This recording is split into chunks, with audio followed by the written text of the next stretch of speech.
Starting us off at number 10, Bannack, Montana, USA. So Bannack was founded in 1862 when John White discovered gold on Grasshopper Creek. 2 years later, it became the first territorial capital of Montana before it changed to Virginia City. At its peak, it had a population of 10,000 people. You know, quite a bit for back then. But the sheriff was accused by some of leading the ruthless band of road agents called the Innocents. Early accounts claim the gang was responsible for the murders of over 100 innocent people, though historical records account for about 8. So it's kind of iffy. The sheriff and 2 deputies were hanged without trial in Bannack in 1864. 22 individuals were accused, informally tried, and hung by the Vigilance Committee, which is the Montana Vigilantes, of Bannack and Virginia City. So the city kept going into the 1930s with a fluctuating population, but then, in the 50s, gold workings dwindled, and then Bannack was declared a state park. The last residents left in the 70s. So all that with the Wild West, and then it's a state park now. Kinda funny. On to number 9, St. Elmo, Colorado, USA. So St. Elmo is the best preserved ghost town in all of Colorado, and it boasts the most hauntings and paranormal activity of any ghost town in the state. So it was settled in 1878 as Forest City and officially became St. Elmo in 1880. It was a gold mining settlement, just like many on this list, and the Mary Murphy mine recovered over $60 million worth of gold while it was in operation. It's just a lot of gold. But it's not a complete ghost town right now since it is privately owned with part-time inhabitants as of right now. You could even say the ghosts there are part-time inhabitants too. The most famous one is Dirty Annie. Her real name was Annabelle Stark, but she got her nickname Dirty Annie after her mother passed away. Annie and her brother were left to run the hotel their mother used to run while their father was in the mines. Since their mother was harsh and strict on cleanliness, after her passing, Annie would walk around in filthy clothing with her hair in a mess as a form of quiet rebellion. But anyways, some people say they have still seen her walking around the town, just strutting her stuff, hair a mess, filthy clothes. And then those who inherited the hotel swear the hotel went cold and all of the doors slammed shut when their grandchildren were playing inside. So could that have been Dirty Annie as well? Just toying with the kids? Number 8, Bodie, California, USA. So this ghost town sprung up after William Bodie hit gold in 1859. Then from 1877 to 1882 it had more than 10,000 residents and produced over 35 million in gold and silver. Also, at one point there were reported to be 65 saloons in town in addition to brothels, gambling halls, and opium dens. Like, it was the Wild West after all, but that's a lot of saloons. But sometimes that mix of money, gold, and alcohol would lead to unexpected fatalities. Newspapers reported that townspeople would ask in the mornings, "Have we a man for breakfast?" I don't know how to do a southern accent. Anyways, that meant, did anyone get killed last night? Because that's just how it was there. But not anymore. Now there are over 200 abandoned wooden buildings in what is Bodie State Historic Park. The buildings are not restored, but preserved. So you can go see a little bit of the Wild West yourself if you want. Number 7, Cerro Gordo, California, USA. So silver was discovered in Buena Vista Peak in 1865. Its discovery brought in miners, but also unsavory characters. At one point, the death rate was 1 person per week. There was no sheriff for miles around, and even the doctor fled the town, scared for his life. Basically, it had a reputation for death. So once Union Mine closed down in 1938, the population also died down. As of right now, there is 1 resident, Robert de Moraes, who is coincidentally a former miner. He serves as the town's unofficial caretaker. Number 6, Cahalba, Alabama. Cahalba became a ghost town shortly after the Civil War. It was once the capital, but that title was taken away. What is really interesting to me is its ghost, Peague's ghost. In 1862, the story goes that a young couple was out for a walk on a moonlit night. Romantic. As they walked behind Colonel C.C. Peake's house, a glowing ball of white light seemingly just appeared before them. It was just floating on the air. This ball would dart first on one side of the walk and then on the other, and then approach close enough to almost touch them, and then recede and disappear into the shrubbery. And then suddenly it was seen beside them floating again. So they thought the apparition was a trick or something fancy, maybe caused by the same peculiar phase of moon shadows, something like that. So they turned to retrace their steps, and then it happened again and appeared in front of them. Went through the same thing.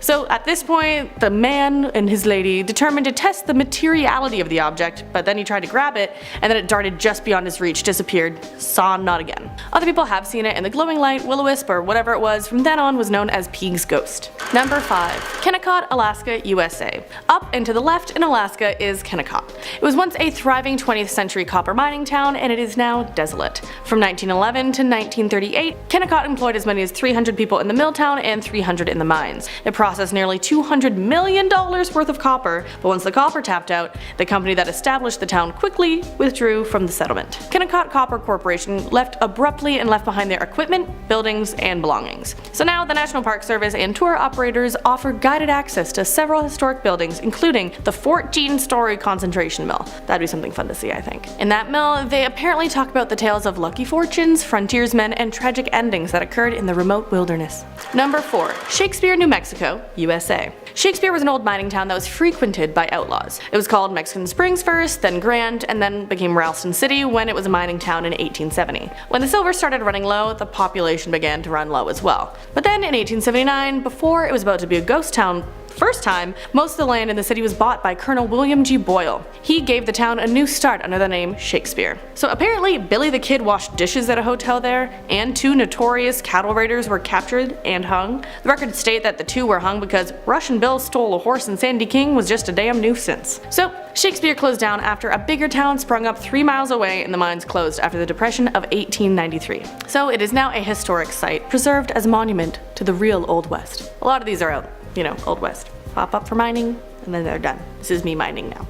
Number 3. Burke, Idaho, USA. So mines were built in 1884 for silver and lead in Burke, and then the town was built after that. What makes this place cozy is that it is built in a canyon that at its widest measures 300 feet wide. Because of this, the railroad went directly through town and shared the way with cars. Whenever the train passed through, cars would have to pull over. When the railway expanded, it ran right through the town's hotel. A covered walkway connected 2 sides of the buildings, and it let 5 cars of the Northern Pacific Railroad pass through each day. But not everything was well and good in the cozy little town. There were tensions between the miners and the owners of the mines. In 1892, gunshots broke out between Union men and the replacement workers in the mine. The gunfight escalated and ignited a box of dynamite in one of the mills, causing 6 men to die. It got so bad that the governor of Idaho sent National Guards to Burke and declared martial law. But it didn't stop there. In 1899, when Bunker Hill Mining Company fired 17 miners for joining the Union, in response the laborers dynamited the Bunker Hill mine and more lives were lost. Then, with all of that history, plus other natural disasters like fires and avalanches, there is talk of paranormal activity in the area. Number 2. Terlinga, Texas, USA. The nickname of this town is Terlinga Ghost Town, and the motto is the Texas Ghost Town.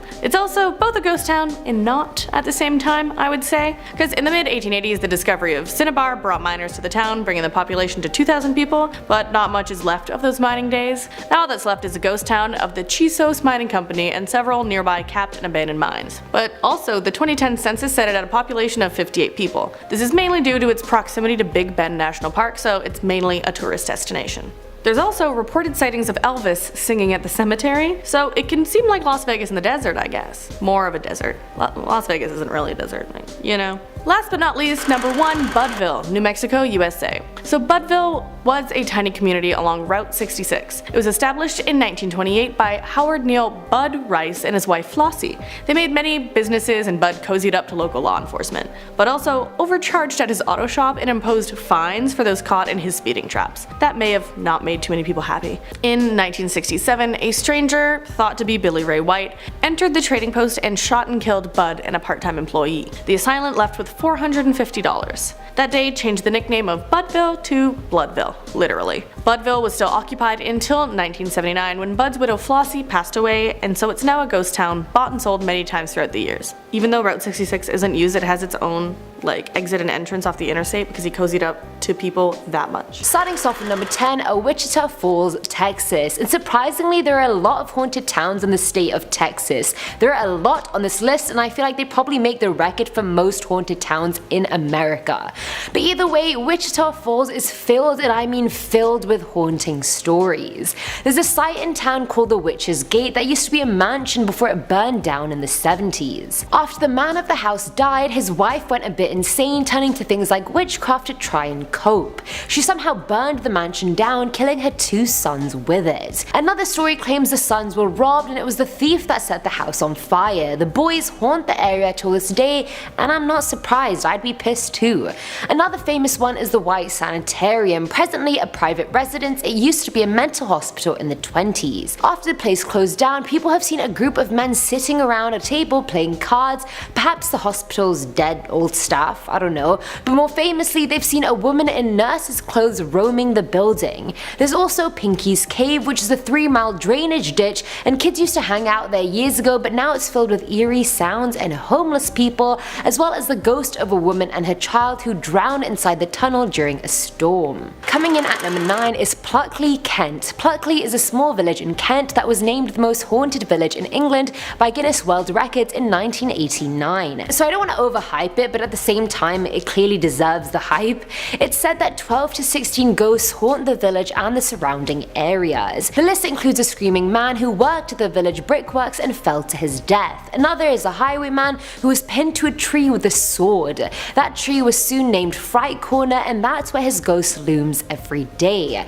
The watercress woman is the ghost of a woman who used to sit on a bridge drinking gin and smoking her pipe while selling watercress. You'd assume she drowned in the river she sat near, but the reality was a lot more grim. It's said she dropped gin all over herself and accidentally set herself alight on the bridge. There's also the ghost of a principal who hung himself and was found by his students. On LV Farm, which dates back to 1406, there's the ghost of Edward Brett who shot himself in the dairy. His last words to his wife were, "I will do it," and that's what can be heard whispered around the farm. Then of course, if we're more generic, there's the white lady and the red lady, because make no mistake, there is always a white lady ghost in every list. That's 7 ghosts already, and that's not even the end of it. Based on the deaths in the list, I get the feeling there's like an external force in the village that made people slightly suicidal. That's the vibe I'm getting, I don't really know. At number 8 we have Savannah, Georgia. Apparently it's widespread knowledge that Savannah is the most haunted city in America, and thankfully I've never been. The town was given this title because literally every building in the town is haunted, like everyone. Every building has a story, every building has its own ghost. It's like Savannah is more for the ghosts than it is for the living. The Hamilton Turner Inn is home to the ghost of a man smoking a cigar on its roof, as well as little children. Whose children are they? God knows. Dubbed one of the best haunted hotels in the US because clearly that's a real category, the Marshall House was a hotel that ended up being used as a hospital thrice in its history, and thus you can imagine all the dead patients as ghosts running around. 1790 Inn and Restaurant is the home of a scorned woman called Anna who haunts the upstairs guest rooms waiting for her lost love. But why is Savannah so haunted? Let's go back in history.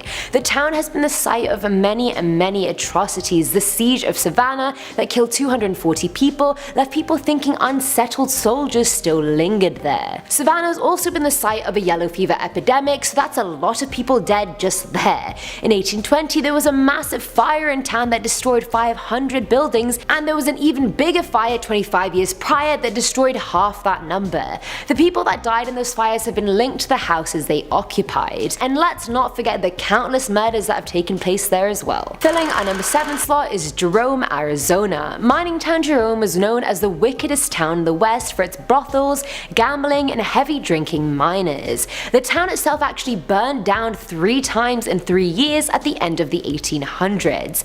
At its peak, its population was 15,000, it then shrank to 50 people in the 50s, and currently it's 450 people. Inside the town, the Jerome Grand Hotel adds to the hauntings tenfold. Before it was a hotel, it was the United Verde Hospital where dozens of people died during the Great Spanish Influenza. Coughs, breathing, lights flicking, doors opening, a little child running on the 3rd floor either laughing or crying, it has it all. Sometimes the little ghost just stays at the foot of a guest's bed and stares at them all night. The sounds of newborn babies crying, and many guests have even spoken to the front desk about it out of concern, but then they find out it's coming from an empty room. A maintenance man named Claude Harvey was found under the elevator murdered in the 30s, and his ghost wanders around the hotel as well. There's even a ghost cat at this hotel. Can you imagine? I could go on, but I think you get the picture. Other than coming for tourism or to chase ghosts, no one really visits Jerome anymore, sadly. Now at number 6 is Helltown, Ohio. Founded in 1806 and formerly called Boston, this place used to be the oldest village in Summit County. Helltown was the victim of disappearing forest land when President Ford let the National Park jurisdiction expropriate land to make parks. The NPS started buying properties of locals in Helltown, and they were pissed. past. They even wrote "Now we know how the Indians felt" all over their houses, which I feel is a bit inappropriate, but either way, that was all for nothing. The plan fell through in the end and the village was abandoned. Things went wrong in 1985 when rangers visited Kredge dump nearby and left covered in rashes and sick. Apparently the dump was highly toxic because chemicals were never disposed of properly. There's also the issue of the Satanist church, equipped with upside down crosses and all. Human and animal sacrifices even took place there, and that's not all. There was even an escaped mental patient in the woods in the town that killed a bus full of children, and that bus is still there, haunted by the ghost's murdered past. There's even a mutated snake in the town known as the Peninsula Python, so it's safe to say the town lives up to its name and has way too much going on. Coming in at number 5 is Granbury, Texas. This one's a bit of a small one. In 2010 their population wasn't even 8,000, so I mean it's an intimate little town. But regardless of that, it's been the home for many infamous people over the years. Davy Crockett's wife Elizabeth moved there post the Texas Revolution, and Jesse James is even buried in the city of Granbury Cemetery. Billy the Kid apparently moved there too after faking his own death. But the biggest haunted appeal of Granbury is John St. Helen. He moved there in the 1870s to teach and would quote Shakespeare all the time. But people think John St. Helen was actually John Wilkes Booth, the man who assassinated Abraham Lincoln. Apparently he died in a bar fire and police threw Booth's body into the Potomac River. Others say he was assigned a new identity after the assassination. I mean, in town he walked with a strange limp and had a southern accent, so people were wary of him. On his deathbed he did confess to a priest that he was in fact John Wilkes Booth and told him where he could find the gun that killed Abe. But he didn't die that day. He fled the city, but it's said that when he did finally die wherever that was, he came back to Granbury. The Granbury Opera House is haunted by him now, and you can hear him quoting Shakespeare all the time. Some things never change. At number 4 is Galveston, Texas. This island city's residents are so used to seeing ghosts around that honestly, they don't even bat an eyelid anymore. During the early 1900s, the city opened the Galvez Hotel to honor military leader Bernardo de Galvez, and they commissioned a giant portrait of him to go in its lobby. Soon after the Galvez Hotel opened its doors, guests started complaining this painting would make them feel extremely cold and that his eyes would just follow them everywhere. The hotel is also haunted by a ghost bride who's been seen many times in room 501. It's said she hung herself after finding out her fiance died at sea, but to make matters worse, he didn't even die. He came to the hotel looking for her and for the marriage that would never be. There was also a storm in 1900, which is still considered the deadliest storm in US history that killed 8,000 residents. Mayfield Manor served as a morgue after the storm, and it's now haunted all year round, 24/7, around the clock. Dash Beardsley does ghost tours of the city, and he said he's seen them with his own eyes. Among his many stories is one of an office in town that calls 911 every night. The police have gone there countless times to find the office empty and no telephone even connected. Another story is the ghost of a salesman who died inside Madame Harvey's brothel in the 1800s. A police chief moved his body to a park and made it look like he was, feeding pigeons, and put him on a bench so it would be less embarrassing for his family, and the man's ghost is still looking for his car keys. Filling our number 3 slot is Jefferson, Texas. That's 3 towns in Texas in a row now. I really wasn't lying when I said Texas takes the cake on this list. It's been dubbed one of the most haunted towns in the South by many travel channels, and I know it sounds like I'm saying this is one of the most haunted towns ever for every single number, but it's true. Either way, the town is plagued by the apparitions haunting the Jefferson Hotel and the Excelsior House. Let's start with the hotel. There's a staircase inside which is known to be haunted by a little ghost that likes pulling hair and tapping guests' shoulders. Guests have been locked inside their hotel rooms and bathrooms for ages before being let out, whilst hearing a creepy laughter from the other side of the door. Orbs also appear in photos taken inside the hotel, and all this isn't even scaring me, it's just making me feel annoyed for the guests who have to stay there. Not my problem. Not my problem. Anyway, the Excelsior House is another hotel that's basically just as haunted. It houses a headless ghost on the 2nd floor, so might want to avoid that, and it even houses a woman in black carrying a baby. The ghost apparently even spoke to Steven Spielberg in the 80s, and so she got closer to my dreams of becoming an actor than I have, and she's dead. Great. Now at number 2 is Kerrville, Texas. This town is specifically known for 2 haunted buildings whose ghosts seem to go all around the town all the time. The first is Kerr County Courthouse, where 2 tragedies took place. The first was to do with a couple. The man asked his beloved to marry him and she said no. So naturally, in a fit of jealousy and rage, he killed her and then hung himself right in front of the courthouse. Talk about unable to deal with rejection. Man up, boy. Both have been seen over 100 times at the courthouse and the surrounding area, just milling about. Honestly, I'd be so mad if I was the girl, honestly. Like I said, I didn't want to marry you and now I'm stuck in this afterlife purgatory with you. Just my luck. Anyway, the second story involves a prisoner who was killed during a rough interrogation, and he too haunts the inside of the building by banging on the bars and throwing papers about. Now the second building is Delaney Hall in Schreiner University. From its name you can probably guess that it's a dorm building at the university and it's haunted by 8 former students while living students still reside there. The students see doors slamming when the ghosts have fights with one another, and construction workers constantly complain about how their tools go missing because of the ghosts. And finally, at number 1 is Saratoga, Texas. The Light of Saratoga is the legend of mysterious lights appearing and disappearing on Bragg Road that all residents know.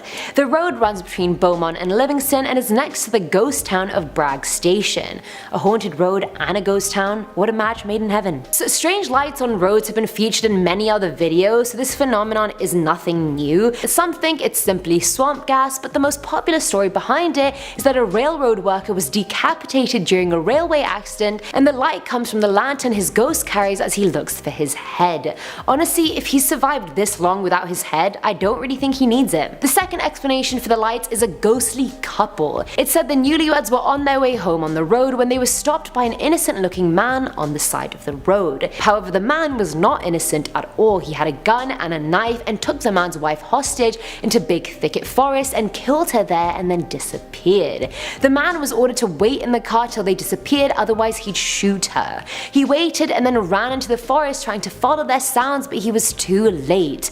So it said the lights on the road are him trying to find his bride's murderer. Love never dies, you guys. Your fiance may be murdered, but your love never dies. Starting off this countdown, we have St. Elmo. St. Elmo, originally known as Forest City, was once a very popular mining town in Colorado. They had about 2,000 people living there when the mines opened. However, in the early 1920s, the mining industry started to decline, and slowly people packed up and left. However, it's not completely abandoned. Apparently, a couple of people still live there, but it's said that this place is haunted. In fact, it's said that it is home to some of the most paranormal activity in the state. Maybe it's a good spot for paranormal investigators, but not the best area to live in. I mean, I wouldn't want ghosts for neighbors. I mean, maybe I would, if they were friendly ghosts that kept noise levels down, then sure. Moving on at number 9, we have Krakow, Italy. Krakow, Italy was founded in the 8th century. However, it now lays abandoned due to a series of destructive natural disasters. The first natural disaster occurred in 1963 when a bunch of landslides affected the area. This was a result of the city being built on a cliff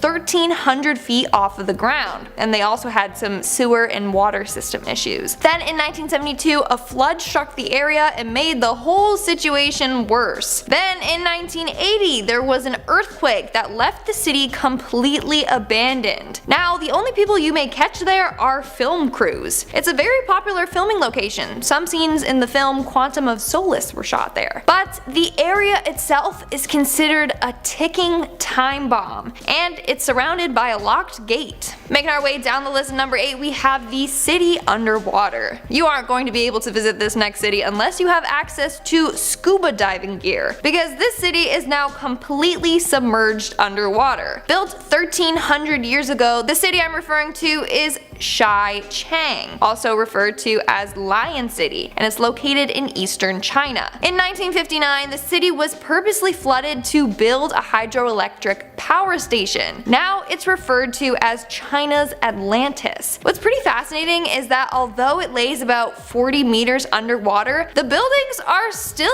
in pretty good shape. The only change is instead of having human residents, it's home to tons of aquatic life. Moving on to number 7, we have Cahaba, Alabama. Cahaba in Alabama was abandoned after suffering from seasonal flooding. In 1865, Cahaba was destroyed by a flood and then abandoned. After the flood, living there became relatively impossible, so residents had no choice but to leave. But then in the 1920s, an archaeologist started to uncover and preserve some of the structures. Now it's said that the area is very haunted. In fact, it's known for a ghostly orb that can be seen floating around only to vanish into thin air. So the citizens may no longer live there, but ghosts certainly do. In our sixth spot, we have Varosha, Cyprus. In the early 70s, Varosha was one of the most popular tourist attractions in the world. That was until 1974 when Turkey invaded Cyprus. As a result, the residents there fled for their lives. Some residents have told stories of pots being left on their stoves or things still left in their ovens. It's quite sad how